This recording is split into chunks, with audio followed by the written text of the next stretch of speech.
Well, I returned to this little spot in this park that I was hunting about a week ago.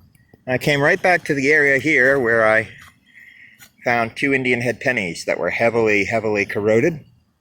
Decided I would check again because I had to leave last time because it was dark, and see if I could maybe find another one. And yep, there was another one. Here it is. It's really cruddy. There is nothing to see on the back. I'm not even going to bother flipping it over. Very unlikely I will ever get a date off of that.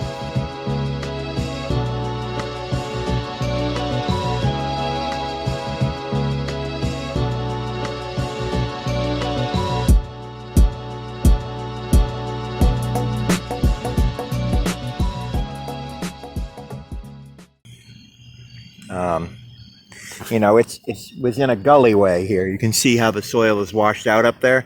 So for 100 years, water's been washing down here, carrying with it minerals, salts, chemicals, things that people have dropped, chemicals that have settled out of the air due to acid rain, stuff like that.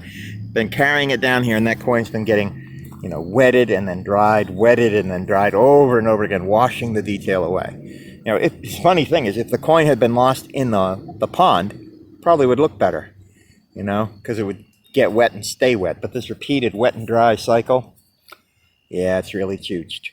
But hey, it's still an Indian head, and in a park that's been picked over since the 1980s by detectorists. It's pretty good. I don't know how nobody ever thought to check this gullyway. And the only thing I can think of is they used to be a lot deeper, and over time, water washing down here has, you know, reduced the amount of soil on top of them until they were much shallower, so that when I got here, you know, it's just been a long time since anyone checked that one spot. That's it though. That's the last one there. I don't hear anything else in the spot. But who knows? Hey, maybe in 50 years there'll be another one in there that looks even worse that gets uncovered. Who can say? But anyway, that's pretty cool. So history is where you find it. As my buddy Digger Dave says, anything can be anywhere. So there you go. All right. I doubt if I'm going to find anything else today.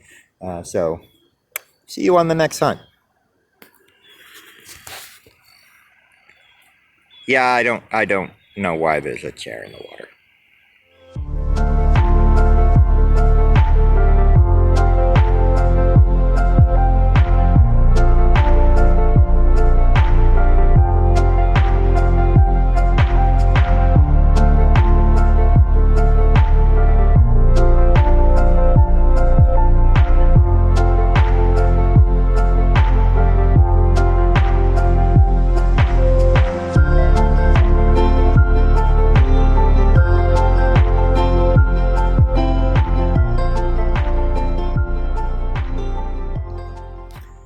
Well, believe it or not, I just patched up the hole.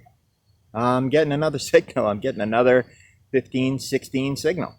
1516 is a little low on the Knox for a penny, but maybe not for an Indian head penny, because Indian head pennies tend to ring up low. Even when I was using my AT Pro, Digger Dave and I would find, for example, that we would find Indian head pennies ringing in the low 60s, sometimes even the 50s, depending on soil conditions. So it could be another Indian, could be nothing.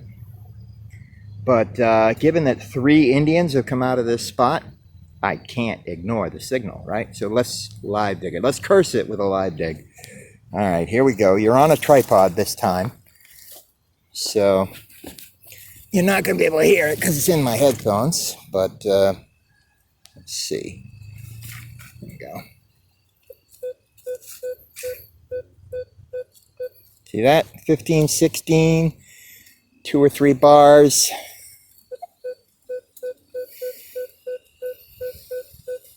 Yeah, it's right there. So I believe it's right in this area here. All right. Now I did just have this open, so it shouldn't be that hard to get back in there. Just don't want to damage the coin. Although, if this ground's any indication, you know, the coins we've already found, it'd be hard pressed to make it look any worse than it's already going to look, if it is a coin. Oh. Well, that's a pretty strong return, huh? All right. Well, that's the clump I was in.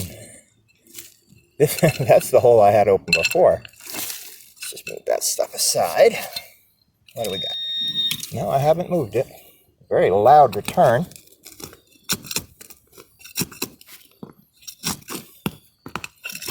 There's a lot of rubble and detritus down there.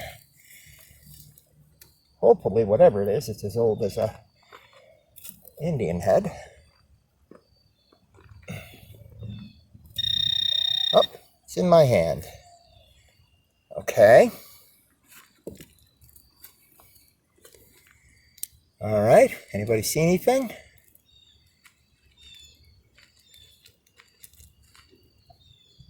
That's a coin. That is a coin in my hand. See? It's so dark over here, I can't tell what it is. It's clearly a copper coin. I don't think it's silver. Let's move out here where there's more light so we can look at this thing together. Whew. All right, so here's our coin. Okay, so now look at the bottom of the coin from your perspective. You see those little triangles?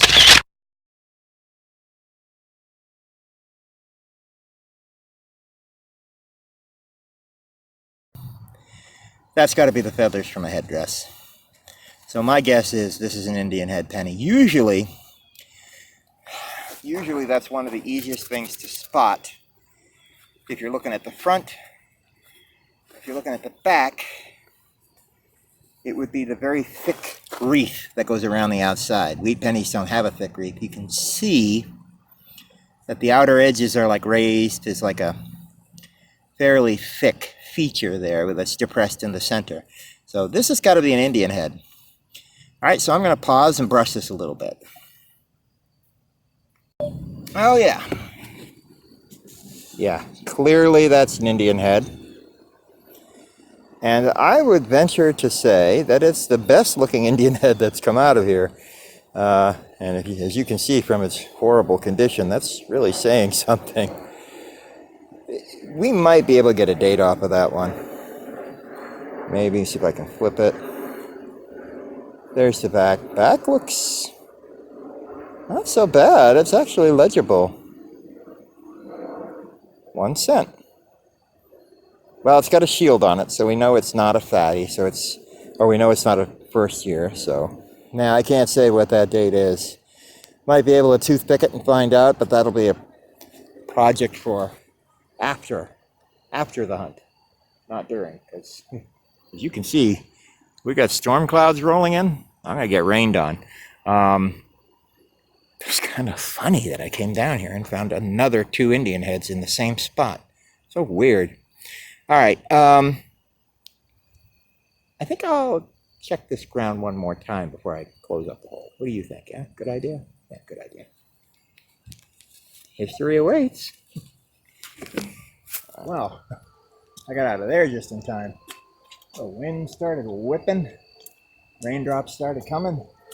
Supposed to get some pretty good rainstorms pretty soon, some thunder. So, time to clear out. I want to thank you for joining me today. Hope you had a good time on this short little hunt.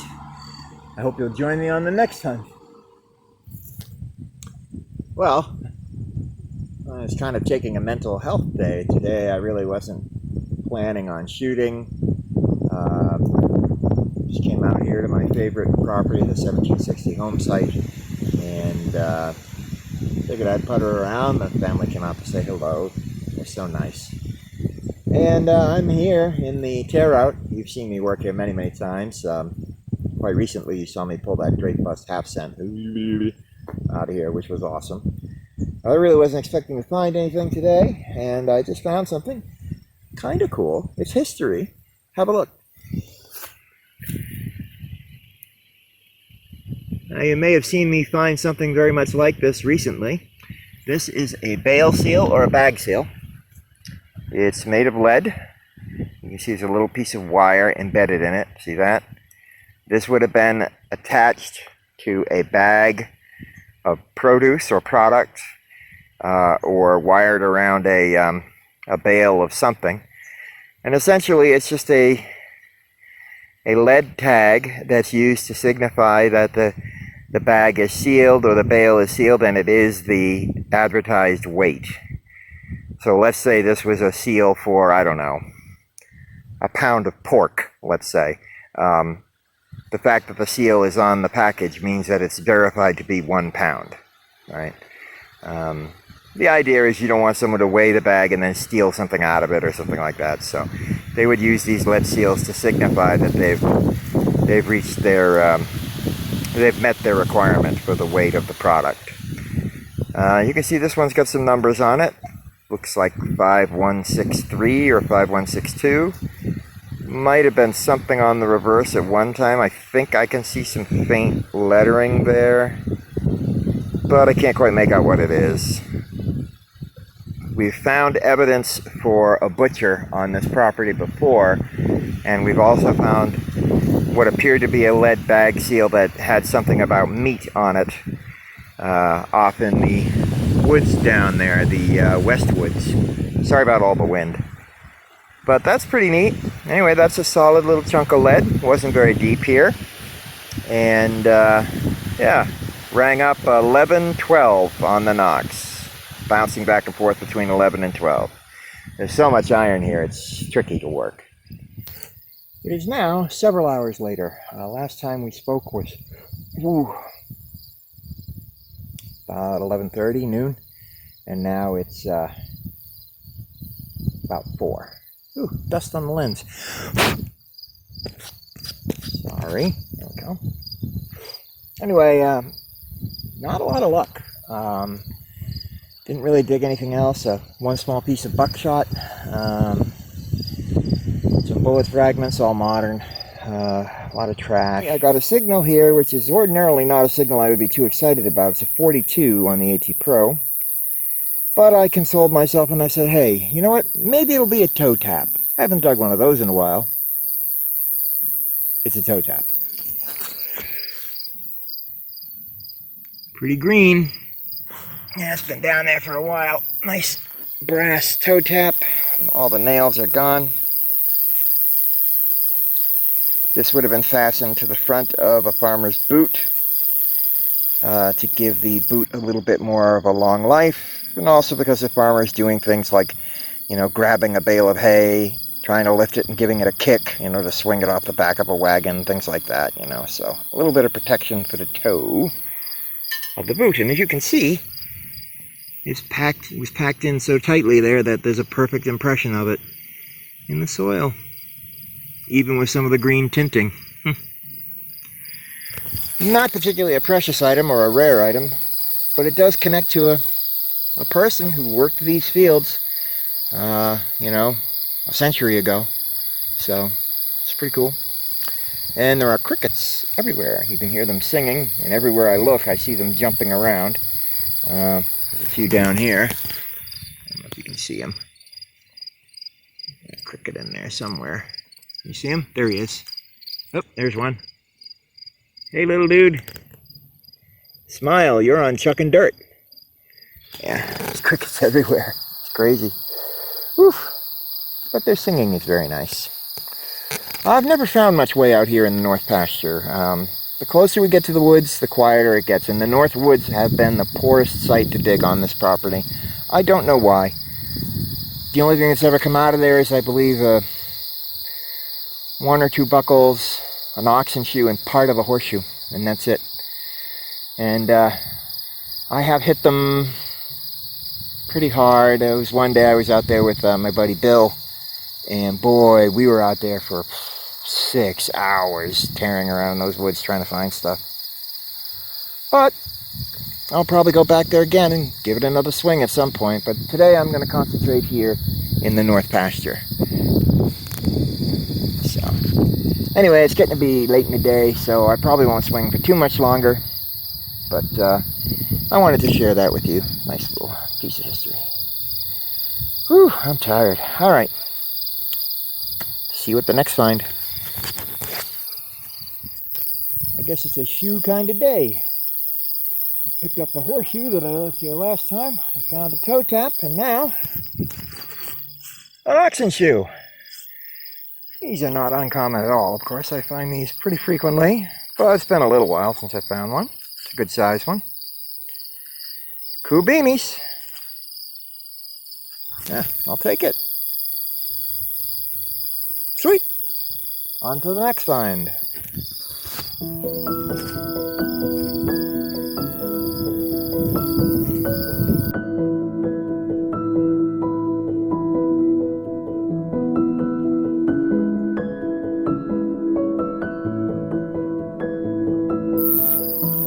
I just scored something kind of interesting.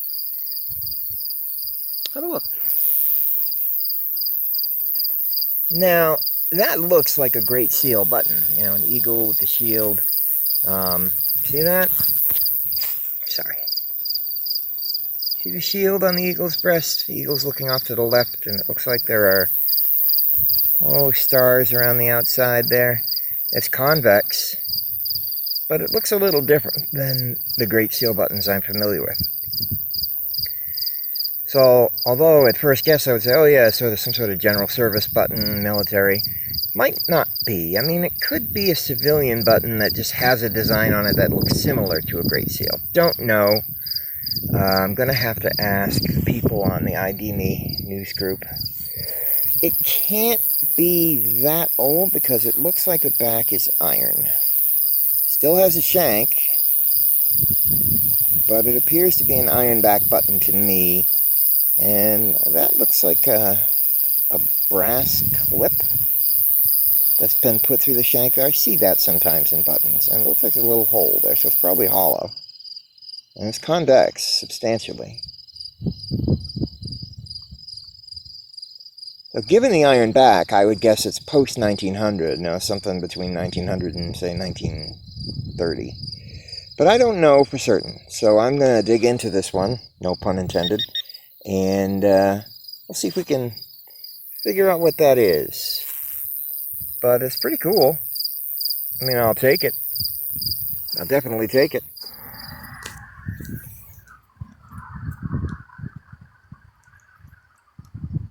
Well, as you can see, the sun is setting behind me. And it has been a long day here at the 1760 property. I ran the Equinox until the battery died, hiked all the way back to the car, and then ran the AT Pro until its battery was just about toast. Nothing stupendous today, but I'm happy with what I found. Sorry about the wind. Take you down here. How's that? Is that better? Some people walking by. Anyway, yeah, so let's go over what we found today. All right, so now some of these things you haven't seen because they were found earlier, and I left them here by mistake. So this horseshoe, I actually found that earlier in the year here, and then I left it down by the bottle dump and forgot to bring it with me. So that horseshoe's coming home today. This is a fragment of a tombstone that was out in the bottle dump. It's made of soapstone, and the bottle dump is, well, way down there, and the graveyard is over here. So my assumption is somebody either replaced a soapstone tombstone, or one broke, and the caretaker or somebody threw the pieces over the wall onto the farmer's land, and the farmer just carried the pieces down to his bottle dump and dumped them. And they've been there ever since. There may be more pieces down there, I don't know. This is the only piece I ever found, Mary G. R.E. And that looks like the bottom of a 3 years. But, obviously, much of the stone is missing. I originally had decided to leave it here, and I've left it here for over a year. I was thinking, if someone sees a tombstone in my house, maybe they'll think I robbed a graveyard, but I think that's silly. I mean, I know where it came from. I've documented it here on video, so I'm going to bring it home and give it a place of honor in my trophy room. That was a very peculiar find. Also from the bottle dump today, this cute little bottle. This was on the surface. It was just under a few leaves. This was also on the surface, and it does have a big crack in it. And at first glance, not all that remarkable, but I like it because there is a patent date in it. There you go. Can you see that? I've got it upside down, so no, you can't. There we go. Okay, it says number 63, patented in USA, December 22, 1903, July 17th, 1902. That's pretty neat. Nice to see a jar with a date right on it. So we know that's turn of the century, essentially. This was also in the bottle dump on top of a broken jar.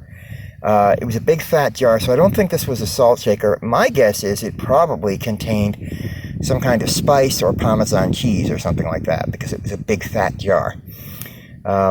It does say Apollo. In fact, there's a little word "the" inside the A. See it there? So it says the Apollo. And I'm pretty sure this is aluminum. It's very lightweight. Sounds like aluminum. We had the oxen shoe. You saw me find that. The possible military button. Sure looks like a Great Seal button, but might not be. Ironback, probably early 1900s. A toe tap, 1800s. This little piece of buckshot. You didn't see me dig it. I think that's the right size for double-aught buckshot. You saw me dig this bale seal. Quite certain that's a bale seal or a bag seal. I believe this is also a bag seal, and I will tell you why. Now, it looks like there may have been writing on it at one time. It's almost impossible to read. But this edge is smooth, and this edge has a wire in it. You see that? These lead bale seals and bag seals very frequently had a wire coming out of them because they were tied around something with the lead seal at the end. So I'm pretty sure that that's also a bag seal. This is just a weird piece of lead. It's got some funky marks on it. It's obviously not a bullet. Could be a piece of solder, maybe, but you can see it had a different shape at one time and it's all deformed. Very heavy, clearly lead. Don't know what the story is with that. Anyway, that's it. That and a ton of work. As I told you, I dug up a whole bunch of broken shards. You can see some of them in there. There's a lot of broken glass in there and broken pieces of pot. Yeah, just tons of junk. Whew, there's always plenty of work. No shortage of that. Well, I've been up since 5 a.m. and the only thing I had to drink was one Ensure this morning, so I'm getting dizzy and tired. I'm going to go home to the fam, have a nice dinner, get up early tomorrow, pack up, head back down to my mom's. So ends another beautiful Saturday, and it is a beautiful Saturday. This place is so pretty. It's unbelievable here. If I had a few $1 million, I would ask these people to sell me their house, and they probably would turn me down too. It's just so wonderful here. But yeah, property like this you could retire on and just live out your days. Although I'm sure when the snows of winter come, it must be pretty harsh up here. You know, we're on some small back roads and stuff. So anyway, I guess that's it. I hope you enjoyed this hunt. I enjoyed having you along with me on this unexpected video. And push that like button. Hit that subscribe button if you haven't already. Tell your friends about Chuckin Dirt. If you live in Massachusetts and you'd like me to come out and check out your property, you live at a house older than 1900, please reach out to me. You can contact me on the Chuckin Dirt Facebook page. This can't happen without you guys. You know, every permission that you've seen me get is got something to do with Chuckin Dirt. If someone has seen a video or seen me post online and has asked me to come check their place. That's how this happens. I can't do it without you guys. And you guys are awesome. So, every time I ask, somebody, at least one person, reaches out to me. So that's good. Anyway, I'm rambling. You have a wonderful day.